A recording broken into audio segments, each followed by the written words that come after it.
നോയമ്പിന് സാധാരണ ഉണ്ടാക്കുന്ന ആ തരി അതാണോ? അത് തന്നെ. ആ ടേസ്റ്റ് കിട്ടി, എനിക്കതാ ചോദിച്ചത്. നോമ്പിന്റെ ഓർമ്മ വരുന്നില്ല. ചെറിയ ഉള്ളിയുടെ ഒക്കെ ടേസ്റ്റ് വരുന്നുണ്ട്. നല്ല ചെറിയ ഉള്ളിയല്ലേ നമ്മൾ താളിച്ചിരുന്നത്. മധുരം അത്ര കൂടുതലില്ല, മധുരം കുറച്ചിട്ടതാണ്. ഓ ശരി, ഓക്കെ, കൊള്ളാം. ഹായ്, എല്ലാവർക്കും സലു കിച്ചണിലേക്ക് സ്വാഗതം. ഞാൻ സമീറ. ഇന്ന് ഞാൻ തയ്യാറാക്കാൻ പോകുന്നത് വളരെ പെട്ടെന്ന് തന്നെ നമുക്ക് തയ്യാറാക്കിയെടുക്കാൻ പറ്റുന്ന തരി കാച്ചിയതാണ്. സാധാരണ ഇത് നമ്മൾ നോമ്പ് സമയത്താണ് ഉണ്ടാക്കുന്നത്. അതുപോലെ തന്നെ വീട്ടിൽ പെട്ടെന്നൊരു ഗസ്റ്റ് വരികയാണെങ്കിൽ ഉണ്ടാക്കി കൊടുക്കാൻ പറ്റിയ ഒരു ഐറ്റമാണ്. അപ്പോൾ ഇത് എങ്ങനെയാണ് തയ്യാറാക്കുന്നതെന്ന് നമുക്ക് നോക്കാം. ഇതുണ്ടാക്കാൻ വേണ്ടിയിട്ട് ഞാനിവിടെ ചെറിയൊരു സ്റ്റെയിൻലെസ് സ്റ്റീലിൻ്റെ സോസ് പാനാണ് എടുത്തിരിക്കുന്നത്. അപ്പോൾ ഇത് നിങ്ങൾ ഇതിന് മുൻപ് കണ്ടിട്ടുണ്ടാവുമല്ലോ. ഞാൻ കൊച്ചിയിൽ ലുലു മോളിൽ ചെന്നപ്പോഴേക്ക് അവിടെ ഒരു ഷോപ്പിൽ ഞാൻ ഇതിൻ്റെ പല ടൈപ്പ് പാത്രങ്ങൾ, സോസ് പാൻ എല്ലാം കണ്ടിരുന്നു. അപ്പം ഞാൻ വാങ്ങാനായിട്ട് പോയപ്പോൾ സൽമ എൻ്റെ അടുത്ത് പറഞ്ഞു അവിടെ വാങ്ങുന്നതെന്ന് ലാഭം നമ്മൾ ഓൺലൈനാണ് വാങ്ങുന്നതെന്ന്. അപ്പോൾ എനിക്കും തോന്നി അതാണ് ശരിയെന്ന്. അപ്പം ഓൺലൈനിലാകുമ്പോൾ കുറച്ച് വില കുറച്ച് നമുക്ക് കിട്ടും. അപ്പം അങ്ങനെ ഞാൻ ഓൺലൈനിൽ വരുത്തിച്ചതാണ് ഈ മേയറിൻ്റെ സ്റ്റെയിൻലെസ് സ്റ്റീല് സെലക്ട് എന്ന് പറയുന്ന ഈ സോസ് പാൻ. ഇത് വന്നിട്ട് 1.9 ലിറ്ററിൻ്റെതാണ് കേട്ടോ. ഇത് കണ്ടോ, ഇതുപോലെ വലിയ ഹോൾസും ഇതിൻ്റെ ലിഡിലുണ്ട്, ചെറുതുമുണ്ട്. അപ്പോൾ അതെന്ന് വെച്ചാൽ നമ്മളിങ്ങനെ വെച്ചിട്ട് ഇപ്പോൾ എന്തെങ്കിലും ഊറ്റി കളയണമെങ്കിൽ ഇങ്ങനെ വെച്ച് തന്നെ നമുക്ക് ഇതിൽ നിന്ന് ഡ്രെയിൻ ചെയ്യാൻ പറ്റും. അപ്പോൾ എനിക്ക് ഇത് കണ്ടപ്പോൾ തന്നെ നല്ല ഇഷ്ടപ്പെട്ടു. അതുകൊണ്ടാണ് ഞാൻ ഈ സോസ് പാൻ തിരഞ്ഞെടുത്തത്. പിന്നെ സ്റ്റെയിൻലെസ് സ്റ്റീലാണല്ലോ. അപ്പോൾ നമുക്കിനി ഇത് എങ്ങനെയാണ് തയ്യാറാക്കുന്നതെന്ന് നോക്കാം.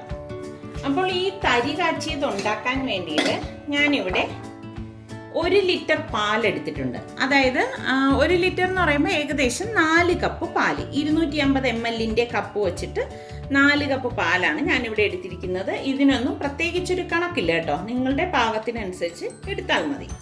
ആദ്യം തന്നെ ഇവിടെ ഞാൻ ഈ പാൻ അടുപ്പത്ത് വെച്ചിട്ട് ഗ്യാസ് ഓൺ ചെയ്ത് കൊടുത്തിട്ടുണ്ട്. ഇനി ഇതിലേക്ക് ഞാൻ ഈ എടുത്തു വെച്ചിരിക്കുന്ന പാലൊഴിച്ചു കൊടുക്കുകയാണ്. ഇനി ഇതിലേക്ക് ഞാൻ ഒരു 3 ടേബിൾ സ്പൂൺ പഞ്ചസാര ഇട്ട് കൊടുക്കുകയാണ്. ഒരുപാട് മധുരം ഇതിലേക്ക് ആവശ്യമില്ല കേട്ടോ. ഇതോടൊപ്പം തന്നെ ഞാനിവിടെ 1/4 ടീസ്പൂൺ ഉപ്പും കൂടി ചേർത്ത് കൊടുക്കും. നന്നായിട്ടൊന്ന് മിക്സ് ചെയ്ത് കൊടുക്കാം. ഇനി ഇതിലേക്ക് ഞാനിവിടെ 1/2 ടീസ്പൂൺ ഏലക്ക പൊടിച്ചതും കൂടി ഇട്ട് കൊടുക്കാം. സാധാരണ നമ്മളിത് നോമ്പിനൊക്കെയാണ് ഉണ്ടാക്കുന്നത്. ഈ തരി കാച്ചിയത് വളരെ പെട്ടെന്ന് തന്നെ നമുക്ക് ഇത് ഉണ്ടാക്കിയെടുക്കാൻ പറ്റും. ഈ പാലൊന്നും തിളക്കേണ്ട താമസമേ ഉള്ളൂ. ഇനി ഞാനിത് അടച്ചു വെച്ചിട്ട് ബോയിൽ ചെയ്യാൻ പോവാണ്. അടച്ചു വെക്കുമ്പോൾ പെട്ടെന്ന് തന്നെ ഇതിൽ തിള വരും. പാലിവിടെ തിള വന്നിട്ടുണ്ട്. ഇനി ഗ്യാസ് ഓഫ് ചെയ്ത് കൊടുത്തിട്ട് ഇത് മറ്റൊരു പാത്രത്തിലേക്ക് മാറ്റാം. ഇതേ പാൻ തന്നെ ഞാനിവിടെ നന്നായിട്ട് കഴുകി ഇതുപോലെ എടുത്ത് വെച്ചിട്ടുണ്ട്. നമുക്ക് ഇതിലേക്ക് ചേർക്കാൻ വേണ്ടിയിട്ട് കുറച്ച് കിസ്മിസ് വേണം, കുറച്ച് കാഷ്നട്ട് വേണം, ഒരു 3-4 ചെറിയ ചുവന്നുള്ളി ഇതുപോലെ അരിഞ്ഞെടുത്തതും വേണം. കണ്ടോ, എല്ലാം കുറച്ച് കുറച്ചെടുത്താൽ മതിയാകും. പക്ഷേ ഈ ചുവന്നുള്ളി മസ്റ്റായിട്ട് വേണം, എങ്കിൽ മാത്രമേ ഈ തരി കാച്ചിയൽ ഒരു പ്രത്യേക ടേസ്റ്റ് കിട്ടത്തുള്ളൂ. പാൻ ഇവിടെ ചൂടായിട്ടുണ്ട്. ഇതിലേക്ക് ഞാൻ 2 ടേബിൾ സ്പൂൺ നെയ്യ് ഒഴിച്ചു കൊടുക്കുകയാണ്.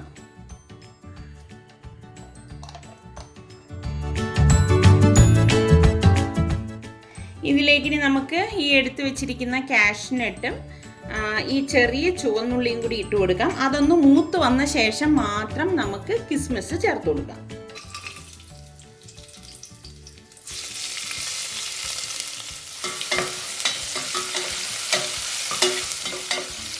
ശരിക്കും നല്ല ഒരു മണമാണ് വരുന്നത് ഈ നെയ്യിൽ. നമ്മുടെ ഈ ചെറിയ ചുവന്നുള്ളി കിടന്നിട്ടേ, നമ്മൾ ഈ നോമ്പ് മുറിച്ചുടൻ തന്നെ മിക്കവാറും ഈ തരി കാച്ചിയത് ഞാനിവിടെ ഉണ്ടാക്കാറുണ്ട് അത് കുടിക്കാനായിട്ട്. പക്ഷെ അത് കുടിച്ചു കഴിയുമ്പോൾ നല്ലൊരു എനർജി നമുക്ക് കിട്ടും.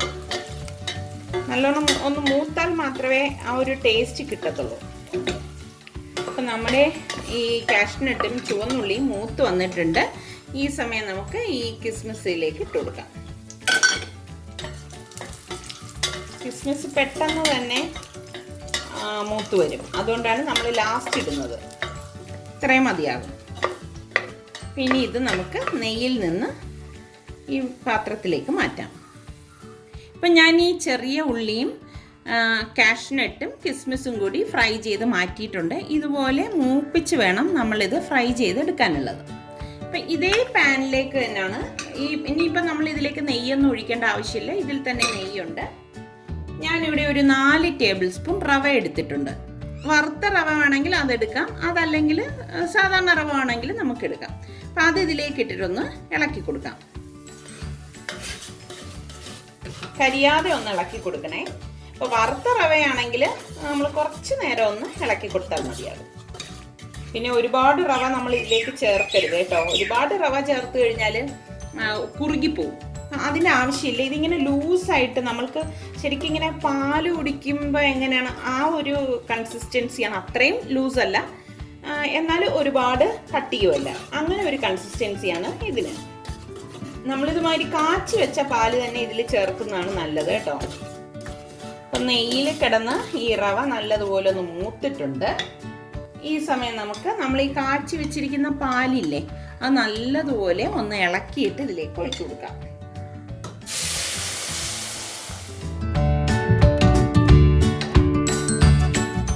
കട്ടകെട്ടാതെ ഒന്ന് ഇളക്കി കൊടുക്കണേ. ഇനിയൊന്ന് സ്ലോ ഫ്ലെയിമിലാക്കിയിട്ട് ഇളക്കി കൊടുത്താൽ മതി. ഇതിൽ വറുത്ത ഉള്ളി കുറച്ച് അതിൽ കിടന്നത് കൊണ്ടാണ് അതിങ്ങനെ മീതെ വന്നിരിക്കുന്നത്. അപ്പോൾ ഇതിവിടെ ഇതേ കണ്ടോ, നല്ല പാകത്തിന് വന്നിട്ടുണ്ട്. ഇനി ഞാൻ ഗ്യാസ് ഓഫ് ചെയ്ത് കൊടുക്കുകയാണ്. ഗ്യാസ് ഓഫ് ചെയ്ത ശേഷം നമ്മൾ ഈ ഫ്രൈ ചെയ്ത് വെച്ചിരിക്കുന്ന ചെറിയ ഉള്ളിയും കാഷ്നട്ടും കിസ്മിസും കൂടി ഇതിലേക്ക് ഇട്ട് കൊടുക്കാം. ഇത്രയേ ഉള്ളൂ സംഭവം. കണ്ടോ, ഇതാണ് ഈ തരി കാച്ചിയതിൻ്റെ ഒരു കൺസിസ്റ്റൻസി. നമുക്കിങ്ങനെ ഗ്ലാസ്സിൽ ഇങ്ങനെ കുടിക്കാൻ പറ്റുന്ന ഒരു പരുവം അതാണ്. ഇനി നമുക്കിത് സെർവിങ് ഗ്ലാസ്സിലേക്ക് മാറ്റാം. ഞാനിവിടെ സെർവിങ് ഗ്ലാസ് എടുത്തിട്ടുണ്ട്. നമ്മളിനി ഒഴിക്കുമ്പം ഇതുപോലെ ഒന്ന് ഇളക്കി കൊടുത്തിട്ട് ഈ ഗ്ലാസ്സിലേക്ക് ഒഴിച്ചു കൊടുക്കാം. വളരെ പെട്ടെന്ന് തന്നെ തയ്യാറാക്കിയെടുക്കാൻ പറ്റുന്ന തരി കാച്ചിയത് ഇവിടെ തയ്യാറായിട്ടുണ്ട്. അപ്പം നിങ്ങൾ പലർക്കും ഇതുണ്ടാക്കാൻ അറിയാമായിരിക്കും. അറിഞ്ഞുകൂടാത്തവരും നമ്മളുടെ കൂട്ടത്തിലുണ്ട്. അവരൊന്ന് ട്രൈ ചെയ്ത് നോക്കി നിങ്ങൾക്കിത് ഇഷ്ടമാണെങ്കിൽ ഇതിൻ്റെ ലിങ്ക് ഷെയർ ചെയ്യുവാനും ലൈക്ക് ചെയ്യുവാനും കമൻറ്റ് ചെയ്യാനും മറക്കണ്ട. അതുപോലെ തന്നെ സലു കിച്ചൻ സബ്സ്ക്രൈബ് ചെയ്തിട്ടില്ലാത്തവരുണ്ടെങ്കിൽ ഈസി റെസിപ്പികൾക്കായി സലു കിച്ചൻ സബ്സ്ക്രൈബ് ചെയ്യാൻ മറക്കരുതേ. പിന്നെ നിങ്ങളിത് പ്രത്യേകം ശ്രദ്ധിക്കണം, ഇതിലേക്ക് അധികം മധുരം ചേർക്കരുത് കേട്ടോ. അങ്ങനെ അധികം മധുരം ഇട്ട് കഴിഞ്ഞാൽ ഇതിന് ഒരു പായസത്തിൻ്റെ എഫക്റ്റ് വരും. അത് വരാൻ പാടില്ല. അത് വരാതിരിക്കാനാണ് നമ്മൾ ഉപ്പും പഞ്ചസാരയും കൂടി ചേർത്ത് ഇതുണ്ടാക്കിയെടുക്കുന്നത്. ഇതൊരു വേറൊരു ടേസ്റ്റാണ്. നിങ്ങൾ ട്രൈ ചെയ്ത് നോക്കൂ. ഇപ്പം ഞാൻ അതായത് നിസാറിക്ക വന്നിട്ടുണ്ട്. നിസാറിക്ക ഇത് ടേസ്റ്റ് ചെയ്തിട്ട് പറയും. ഏത് വേണം എടുക്കാം. ഇതെടുക്കട്ടോ. ഓക്കെ അമ്മ, ഇത് നമ്മളെപ്പോഴും നോമ്പിനുണ്ടാക്കുന്ന അത് തന്നെ ഈ തരിക്കാച്ചി അതല്ലേ? ആ സാധനമാണോ? കൊള്ളാം.